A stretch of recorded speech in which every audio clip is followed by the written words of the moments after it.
ఇక్కడ వచ్చేసి fish fry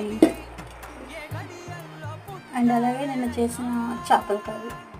so అరాకొర అనమాట అన్ని అరాకొరగా మిగిలిన కూరలు మిగిలిన అన్నాలతోటి ఈరోజు మార్నింగ్ మాత్రం సరిపెట్టేస్తాం అన్నమాట. ఇంకా నెక్స్ట్ అంట్ల సెక్షన్కి వస్తే ఈ బోర్డులు అన్నీ ఒక స్టాండ్ అయినాయి. అబ్బా మొత్తం తోమే స్టాండ్కి వేసిన. ఫస్ట్ లేయింగ్లోనే ఏదంతా పై పైన వచ్చేసాం అన్నమాట. ఇంకా కొంచెం పడుకొని ఉన్నారు మా వాళ్ళు, ఇంకా లేదు. అండ్ మనం వచ్చిన కొద్దింట్లో మనకి మార్నింగ్ 15 days ఇదంతా ఇక్కడ నుంచి ఆడు దాకా బయట దాకా వచ్చే ప్రోగ్రామ్ అన్నమాట మనంతా.